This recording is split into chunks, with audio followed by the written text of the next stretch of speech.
Hi, I'm Patricia Grabarek. And I'm Katina Sawyer, and welcome to the Worker Being Podcast. So today, Katina, you've got an article for us, and I'm very curious to hear a little teeny bit about it.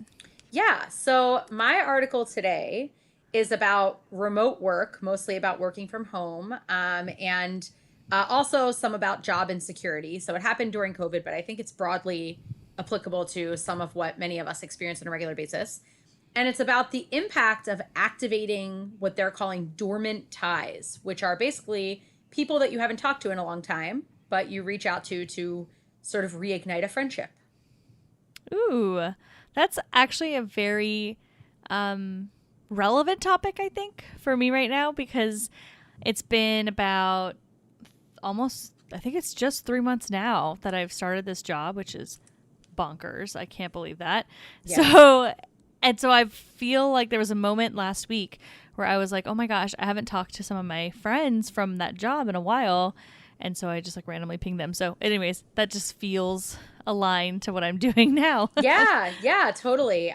It is, I thought, a really cool topic because a lot of people are, I think, prone to kindle these dormant ties across the board. But I was thinking about it that there were several people during the pandemic that I hadn't talked to in a long time that I talked to more during that period of time than I had previously. And like, why is that the case? So I also thought it was really interesting. And I'm excited to tell you more about when you might be likely to kindle those dormant ties. Fun. Well, I'm very curious, and I'm sure it'll be super relevant to both of our experiences. Yes. So tell me how you're doing, though, before we get started. Yeah, everything is going well. This week is a holiday week, so we're talking to you in the week after Memorial Day. So we had a few days of vacation last week. I went on a Yay. trip to Charleston with some friends, and that was really, really nice. I was really excited to take some time off and just have fun and relax. And, we ate good food and hung out. We didn't go too crazy, like running around and doing, tons of things. We just kind of like relaxed and did fun stuff. And so that was really nice. It was really nice to take a trip. And it's my first, like trip like that, in so long. And so I was really happy to just have that experience of going to a different city and seeing things. And, it was really nice. So I feel like I came into the week feeling refreshed, but as I'm sure many of you experience with a holiday weekend, it also feels like a little like Tuesday morning. I was like, I don't wanna, I don't want to do anything. Totally. I'm happy that tomorrow starts the weekend because it'll give a little bit more recovery in the return back to work week. But yeah, it was nice. How about you? I'm so glad you had a vacation, and I'm also super jealous because we haven't done anything in a while. I know. We had a nice weekend, but it's been hard because Nittany's not doing super well Oh no. right now. Boo. I know, my baby. Boo. So I can't really leave her. Like, I feel like extremely guilty if I was Yeah. to leave her overnight. Like, I just couldn't handle it. I would be a wreck. And then two, like she does require a lot of medication twice a day. And so I really want to make sure that I'm able to do that because she doesn't really, she's a cat. She doesn't really like Right. taking medication from people. And I am one of the people that can actually do it easily. And so I feel like extra guilty if I'm not there. Then somebody else has to be giving her like pills and things that are really weird to give to animals. And so we're not going anywhere right now. We're just hanging out with her. She's at a point right now where basically she's on pain medication to help her feel good, but there's really nothing else we can do. So once the pain medication stops working for her, I'm not going to get into it, so don't cry. But you know what I mean. You know what happens next. But Yeah. So my little baby, so I'm not going anywhere. So we didn't go anywhere for this weekend.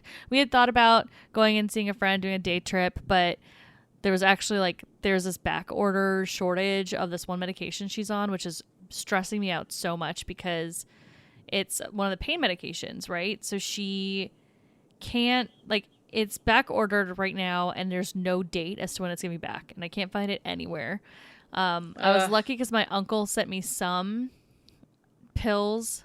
Like, he sent it to me last Friday, but then, like, he had it at his hospital, but then it didn't get here until Tuesday. So Sunday, which is the day we were supposed to go visit friends, it actually wasn't here yet, and so she was not having a good day. So I was like, well, I'm not going to leave her on a bad day. So anyways, long story short, we didn't really do a lot. We were with our little baby, and then we went out to dinner one day and lunch, and like had some margaritas on the holiday, which was fun. Like little things like that. We got out of the house, but we didn't do a ton.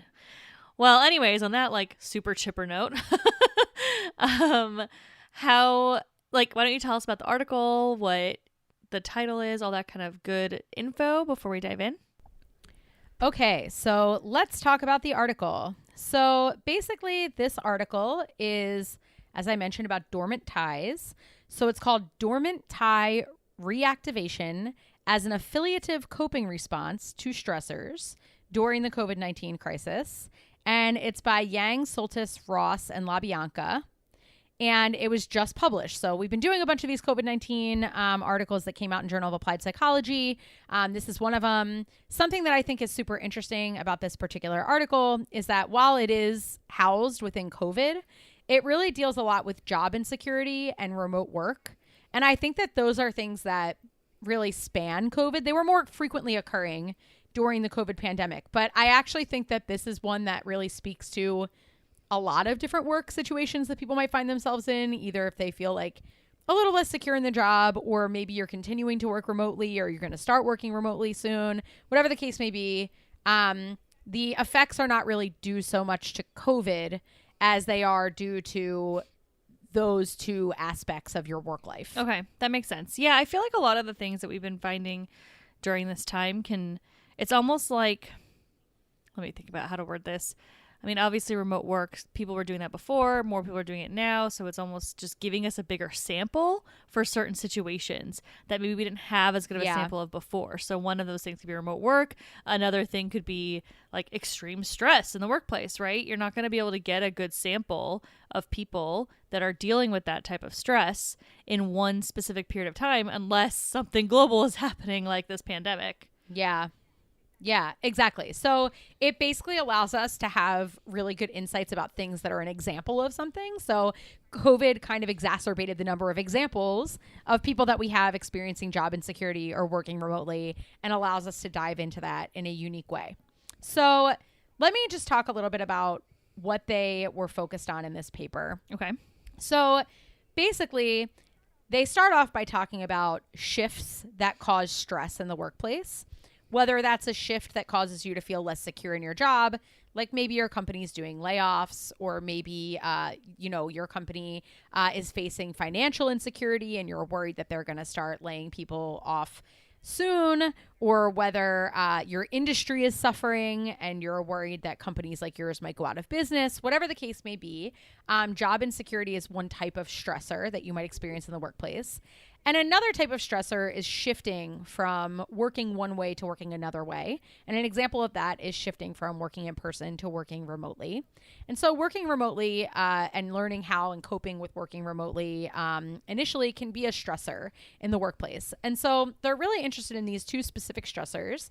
And what they hone in on is that when people experience stress in the workplace, similarly to when they would experience job insecurity working from home, they engage in coping mechanisms. And a coping mechanism is any effort that you put forth to try to prevent or resolve the impact of a stressor on your well-being. And one of the ways that people cope when they experience stress is by seeking out social support, which we've talked about before. So other people can provide support for us when we're trying to figure out how to deal with these stressors that we're experiencing. And that can be reaching out to others for various sorts of things, emotional support, help with something, but basically it's like garnering a resource from another person.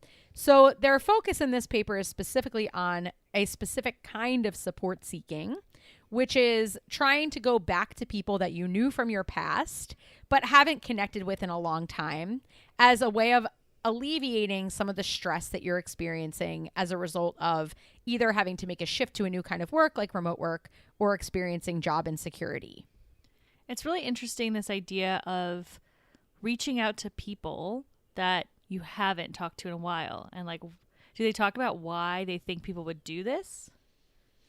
Yes, they do. So they basically talk about this idea called affiliative coping theory, which basically says that humans are social beings. We like to connect with other people, and that we especially like to do so when we're under threatening circumstances or feeling some kind of a stress, which, as I mentioned before, they're looking at stress due to these two specific things in the workplace.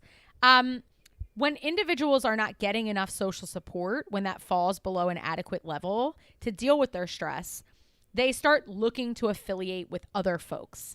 And this sort of promotes this idea that people are going to start looking to purposefully make connections, whether that's connections with people that they already have or connections that they are trying to make new. And this is called the tend and befriend phenomenon, that when we're feeling stressed, we often want to make friends with people. And when we feel like we don't have enough social support or we need support, when we feel like we don't have enough support, we try to either pay more attention to people that we already know, or we go out and try to make sort of these new ties. And so we already kind of know a bit about what people do in terms of finding support in their own networks, which is why we've talked about social support before.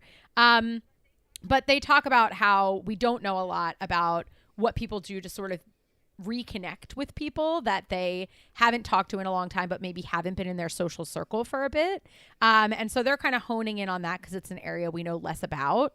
But also they argue that the pandemic decreased the level of social interactions that we would have on a regular basis with a variety of different people, whether that's friends or other sorts of folks that we might just like run into in the workplace or whatever the case may be, so that they think during the pandemic, people were particularly likely to try to reach out to people that maybe they're looking in like, you know, under rocks for people that they haven't talked to in a long time, because they're not just like running into people as they normally would. So one reason they focus on this dormant ties is because the pandemic put people in a particular type of circumstance where they might be like just trying to find connections because a lot of their connections have been cut out. But the broader piece is that when you're under stress, you're often looking for greater social support, and you might need to reach beyond your regular social circles to find enough support to cope with the stress that you're under. Okay, that makes sense. I think for people that are familiar with the fight or flight phenomena, this is like the partner phenomenon, right? Like you can either there's multiple different types of stressors, and the way you react might depend on the type of stressor, but yes, tend and befriend is one of those like ways that we talk about these types of reactions to stress and coping with stress. But I think it's interesting to think about the concept, I guess, in tend and befriend. Like if you just look at the word, it does say befriend, right? Not hang out with your friends, like only your friends, right? There's the tending piece, but then there's the befriending piece, which I had kind of forgotten about until you said it right then. But then also I think it's really interesting to think about how if people are not feeling, like I wonder if it has to do with people just aren't feeling, like you said, that they have enough social support in one area, so they're reaching out elsewhere to get that social support. And if there's this impact of even just not going out into, like you and I had talked about this, like we weren't going out into crowded areas for a long time. We're going out to bars where we just like randomly meet people, or like a restaurant where you might have a little chit chat with with your waiter or waitress. Like if you are having these like other conversations with people, there's like this connection that's a different type of connection that you don't get when you are stuck at home because of the pandemic. And then obviously with remote work, you don't get that from just walking through the office.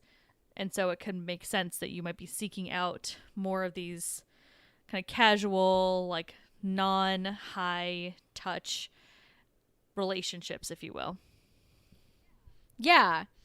So one thing is that you are like kind of craving folks outside of your general social circle. But the interesting thing about a dormant tie, which is different from making a new friend, which I found fascinating because I hadn't really thought about this, is that when you're feeling stressed, a dormant tie, they argue, serves a little bit of a different purpose than making a new friend. And that's that when you know somebody well, but you just haven't talked for a while, the trust that you have between you actually takes like an extremely long time to decay. So even if you haven't talked to someone for like 10 years, you still remember the relationship that you had prior to, you know, losing touch. And that trust is like easily returned in the relationship. Whereas if you're meeting a new friend, you don't really know if you trust them or not. So someone who you used to talk to frequently, but haven't in a while. And in this study, they're using someone that you used to be friends with, but you haven't been in contact with for the past 3 years. They basically say that the research shows that people can feel a little anxious to reach out to the person initially, but once they reactivate that dormant tie, people tend to report that they feel really positively about the fact that they reached out. So after they reach out, they're like, oh, I'm so glad I did that. And they regain those feelings of friendship much more quickly than you do with building a new relationship takes a lot longer than rejuvenating an old relationship, basically. Right. And they actually did some really interesting studies on this. I thought they were interesting in like widows and looking at how when widows lose their spouse, that they were able to more quickly substitute lost social support by going back to friends that they had lost touch with than trying to make new friends in new social circles. So they basically argue that this type of social support seeking serves a unique function and can be particularly stress alleviating because you're getting to a place of support more quickly than you would with a new person. And I wonder if there's like a component of you feel really good because you've reconnected with somebody. So there's like this additional just like positive emotion that is elicited from the conversation that you might have with this friend versus, you know, it like the support. Like I want to know what the level of support is. And I don't know if the study goes into any of that, but it may not be about the depth of the support. It may be about having a really positive feeling from a conversation. And it's funny because as you were talking about it, I was just thinking about myself in this past year. And there was a friend of mine actually that I met when I lived in DC and I haven't talked to in so long. And I think she's the one that reached out. But she messaged me on LinkedIn. I believe it was her, but I don't know. It could have been me. It doesn't really matter. Point is, she sent me a note on LinkedIn. We haven't talked in years, like years, since I lived out in DC. I probably like talked to her a few times the year after I left, but not that much. But we were really close when I lived there. And since then, like we've both gotten married. She's had kids. Like we haven't been involved in any of these big things. But to that point that you're making, we got on a Zoom call, and connected and just chat, and we were able to talk forever. And like we had to like cut ourselves off because it just like you fell right back into it, and it felt awesome. Like there was a really positive feeling afterwards. Like, oh, like I remember our friendship. We had so much fun together. I still really love her, even if we're not going to be like best friends because you know our lives have moved in different directions and we've been just out of touch for so long. Like it was still nice to have that conversation and to know that like no matter what, I can always come back to her. So it's like this really interesting idea that these dormant ties, they are people that you care for, and you know that you can go back to them even if a lot of time has passed. And it's just kind of like reaffirming to have that. You have that conversation, you realize I can depend on this person even if I don't talk to them for a very long time. So there's like a really good feeling you get out of that. Yeah, absolutely. And I think that, you know, for me too, there were a lot more people that I hadn't talked to in a while, but who, you know, I see their stuff on Instagram or whatever the case may be, who, you know, normally, you know, I might look at their story or they might look at my story and like we know we're looking at each other's stuff, but you wouldn't like comment or respond to it. There were a lot more people I found like sending like little emojis or messages than normal, and some of those ended up turning into conversations, like full-blown conversations that I would have like on Instagram for like an hour with somebody who I hadn't talked to in a really long time, or whatever the case may be. So like people from high school or even someone from grade school that I talked to. So I think there is something that's like activating in people that's causing them to reach out. And probably the motivation for this study, I would guess, is that the authors probably noticed that they themselves were reaching out more during the pandemic to folks that they hadn't talked to in a long time, or maybe people were reaching out to them. Because I do think that it speaks kind of to this phenomenon that why now that was happening and it wasn't happening in the however many years before, right, you know? Right. That is so interesting because why now? Oh my gosh. Okay. So we need to actually talk about what they did because I'm very curious to see what they did and what they found. Yes. So one weakness of the study, I will say, is that they just collected survey data at one time point. Mm-hmm. So that's not like great from a methods perspective because it's not like, oh, this happened and then this happened 2 months later or whatever. Like we often talk about studies where you can actually say like, oh, this leads to this. We don't really know. But some of the questions are retroactive. So you can guess like, okay, someone did this and now they're doing this or whatever the case may be. But that's one downside is that this was a sample of just working adults, 232 people. And they were asked at one time point in August 2020, and they were asked about their behaviors during since the pandemic started, as well as what was going on with them now in some instances. So one more thing that I want to mention is that they also thought that people would be more likely to reach out to. So they thought the more you shifted to remote work, the more you would reach out to these dormant ties, the more job insecurity you were feeling, the more you reach out to these dormant ties.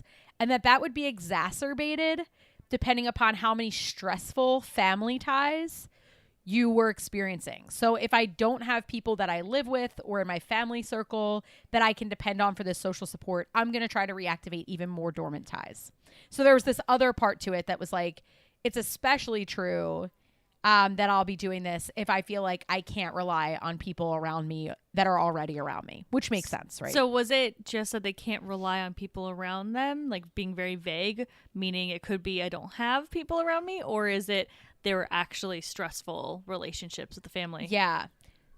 So they basically asked them to list immediate close relatives and then to report if they lived with them.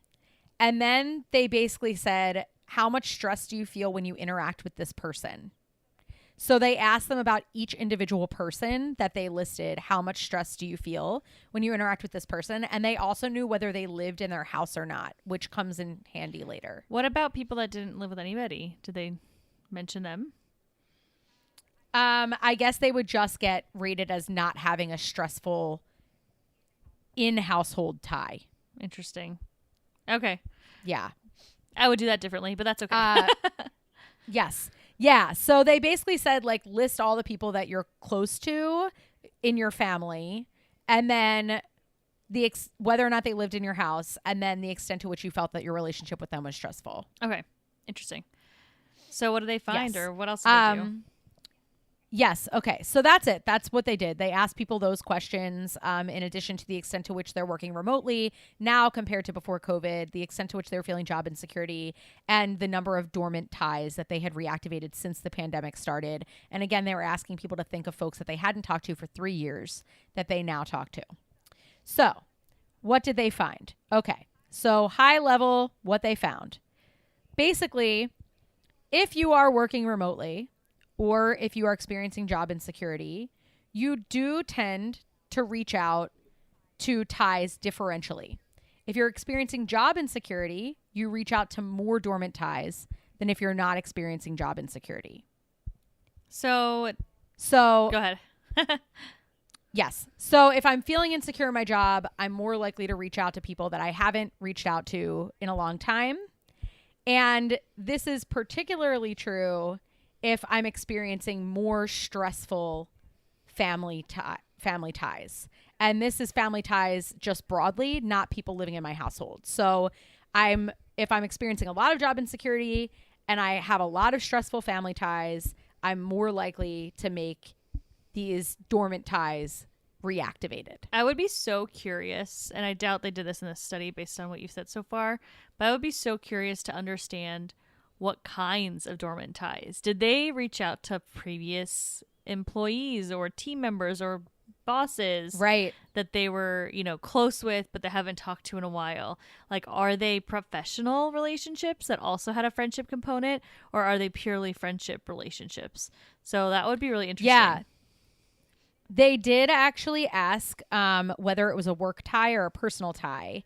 And I saw somewhere in the article, I'm trying to find it now because I didn't write it down, but 80% of the ties were personal and not professional. Oh, okay.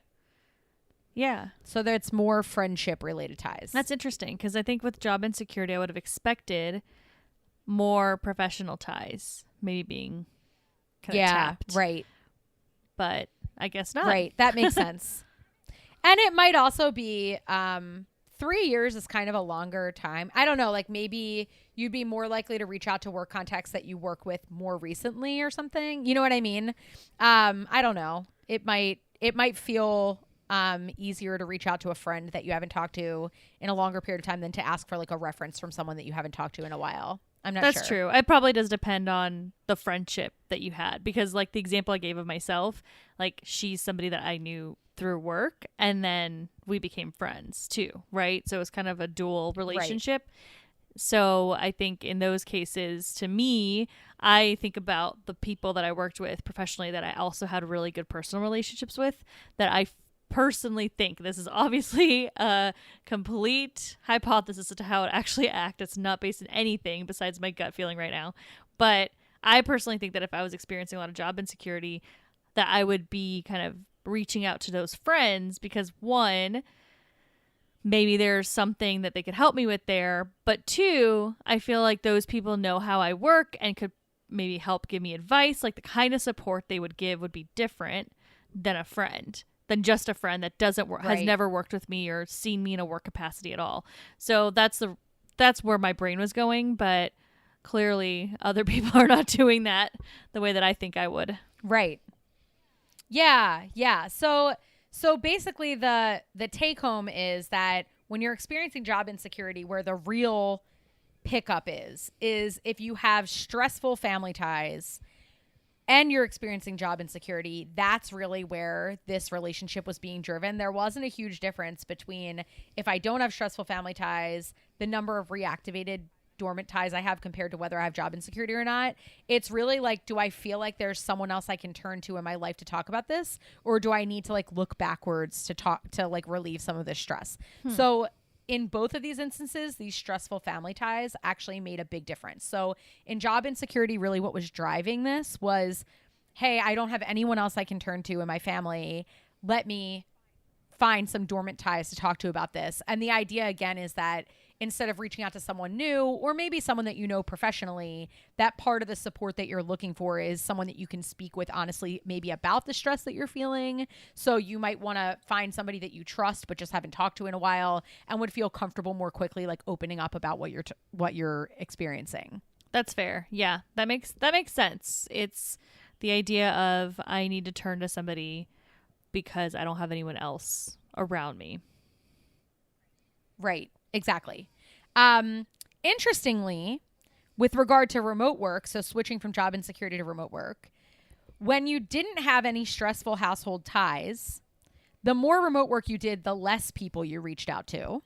So it wasn't a huge effect. So it's not like too much to make a big fuss over. But the direction of the results was that the more remote work you do, if the people that live in your house, so this was specific only to the people that live in your house, this result, if the people that live in your house don't stress you out, then you're actually less likely to reactivate dormant ties the more you're working remotely. So the more time you spend with these people, the less you need to reach out to other people because you're spending time with people more frequently that you care about and can get support from that are not stressful to you. That is fascinating. So I'm trying to think through that. And I know you said it's a small effect, so we'll take it with a grain of salt. It's an early study. Yes. We don't know how this will play out long term. and this is actually a finding where I'm a little bit curious if the pandemic would make a difference versus just typical remote work when people are back into the normal world, if you will. Because right now, if you're working remotely or like in the height of COVID when there were lockdowns across the country, not just in, certain areas. So if we're thinking about what that looked like in August of 2020, I'm working remotely. Odds are my partner might be working remotely too, or my children might be doing school remotely. So everyone's doing stuff remotely. So them not stressing me out, like them stressing me out would be extreme stress because they're all there in the same place versus them not stressing me out is kind of like, okay, well, we are handling this well, but I'm also spending a lot of time with them because there's a lot of things on our plates, right? Like, especially if you've got kids, you've got to be managing their remote learning. And so then you kind of create this bubble for yourself where the people that you're with, if your family members are who's supporting you because you're all supporting each other because you're all at home at the same time. So I wonder if this would be different if you were working remotely, but your family members weren't always at home, right? So your kids were at school, or maybe your spouse or partner works outside of the home. Would that look different? Would you be more likely to, maybe not more likely to reach out, but like not less likely, if that makes sense? So like not a decrease in it. Right. Because now the dynamic's different and it's, maybe other people, if people aren't home, maybe then you're more likely to reach out to those dormant ties because now you're working at home and you also don't have anybody else at home. So now these dormant ties could be like a support system of other people that you don't typically interact with. So anyways, that's kind of rambly, but I think you get my point. No, that makes sense. Like this is a unique time where you have a lot of people in your house that can provide social support for you at one time. And if they're stressing you out, as I'll talk about in a second, that's not good. But if you're feeling like, okay, this is working, you have all the social support that you need in your own house. Whereas once everybody goes back to school and their offices and whatever, if you're still at home, you're not going to be getting that social support at home. So maybe that would be, even if they're not stressing you, you're still not getting the social support from another source. Maybe you're more likely to pick back up on those dormant ties. Right. Now you don't have someone to have lunch with because you're just at home alone. Like there could be like those little things that are playing out that are a little different. Yeah, absolutely. That makes sense. So as you might expect, when your family is stressing you out, the more remote work you're doing, the more you are going to reach out to those dormant ties. So yes, I'm working remotely, but the people that live in my house are driving me crazy. So I'm going to try to go find some other people to talk to is basically what they find. So you're more likely to reactivate these dormant ties when your family's stressing you if you're working remotely more frequently. So it sounds like the big theme here is if your family stresses you out, you're going to try to rebuild some dormant ties, whether it's job insecurity, whether it's remote work, whatever it is. You're probably going to do that. Reach out to people outside of your social network. Yep. And there's a slight trend that if you're job insecure, you're going to make slightly more of these dormant ties. And if you're working remotely, generally, you're going to make slightly less of these dormant ties. So they do have sort of opposite effects, but it's very slight. As you're saying, the big kind of driver of these findings is whether or not the people that you already have in your life are fulfilling those social support needs for you or not. And if not, you're going to turn to these dormant ties as a way of trying to find these like trusting relationships that can be built quickly, as opposed to someone new who you're not sure if you're going to be able to get along with or really build that relationship with in the future. Right. You don't want to add more stress. So you already have stressful relationships, trying to figure out if this relationship is good or if you could trust that person, that's not really worth it in terms of your energy if you're already feeling stressed by the people that are in your household. So that makes a lot of sense that you wouldn't necessarily feel the need to meet a bunch of new people. It's like, let's rekindle the things that I know work and the people that I know will support me. Yeah. Yeah. And I think so. So on that note, usually we have like recommendations for employees or recommendations for managers, but I really think that this article speaks more to like recommendations for us as people. That if you find yourself reaching out to these dormant ties, just do a little self-reflection as to why. And if it's because you're experiencing a lot of stress at home, not that you need to stop reaching out to the dormant ties, because as we mentioned before, it can create these positive feelings and it's a nice thing to do. But also just thinking about, like, if you're seeing yourself trying to look in all these new places for social support, just like do a little reflection and see, how are things going with the people around me? Are there steps that I can take to sort of decrease stress in those relationships, whether that's task related or emotionally? And I also think, a big takeaway that I was thinking about when I was reading it is sometimes you hear from people that you haven't heard from in a long time, whether that's a work contact or a friend, and it can feel a little bit like, oh, wow, like that's interesting that I'm hearing from that person, whatever the case may be. But trying to be as gracious as possible and responsive as possible if you can, because you just don't know like what's going on in another person's life. And what this is basically saying is that in all likelihood, they're feeling some lack of support and maybe some additional stress. And for that reason, it might be kind of you to respond and spend some time talking with them, because it could help someone who's experiencing a little bit of a hard time. I love that. That's great advice. Just thinking about those connections that reach out to you. Like, it's completely fair if the reason you decided not to speak to that person anymore was like an active decision because of something that happened, like fine. But we all have those great friends that we were really close with for a long time, or even for a specific window of our life when we were in a specific city or during school or what have you. Like, that person meant something to you during that time in your life. So the kind thing to do is to then respond and to have that conversation and, check in, because they, like you said, they might be struggling. And if they're struggling and they're reaching out to you, then you could be that lifeline for them to make them feel a little bit better and be able to move past whatever issues they're dealing with, or at least help them start to cope with it. So I think that's really, really good advice and super important for us all to remember.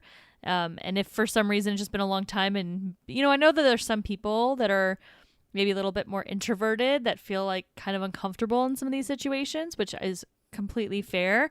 I would just encourage you to think about the time when you were close and the friendship you had, and remind yourself of that to like help you bridge that gap of where your discomfort might be stopping you from reaching back out to that person that is coming to you. Yeah, I think a lot of times there's like, as they mentioned, people feel anxious about reaching out to these ties, but once they do, they're happy they did it. And I think that like socially, we're kind of trained that if you haven't talked to someone for a while and they message you, you're like, like, what's that? Why is this person messaging me? But really, I think it's just nice to be like, oh, like this person's energy has like re-entered my sphere. Like, this is nice. Like I can have a conversation with them, and the research shows it's nice for both of you. So I agree that that's an important takeaway.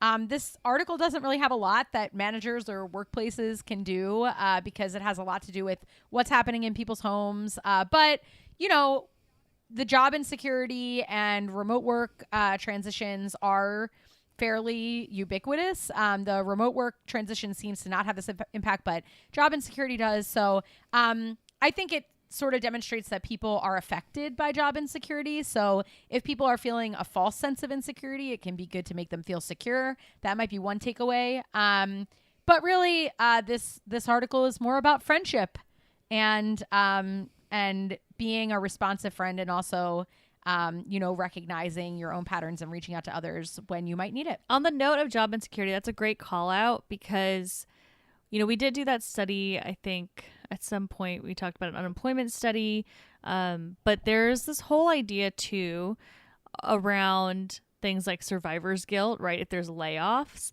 and that survivor's guilt can also lead to people feeling insecurity, even if the layoff was like the one time you needed to do this one thing because of the business's situation, and that was a fix that then the company is feeling, is actually healthier now and it's going to be okay.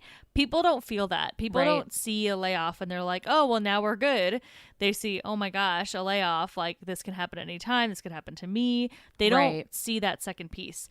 So for me personally, I always say, and like a lot of the research supports that if there is a way to avoid a layoff, that's much, much better for these reasons, for the feeling of job insecurity. So I know I'm focusing on a really specific reason about why job insecurity might happen, but I think it's a really important one for organizations to think very, very critically before they do layoffs and and see if there's other ways to address the problem or cut costs that will have less of an impact. And maybe you're shuffling people around and you're not opening new roles for a while, or you create some sort of early retirement package or things like, there's other more positive ways to handle it that can reduce the potential for mass amounts of job insecurity, which then leads to a ton of stress and burnout and can actually really harm a company's performance.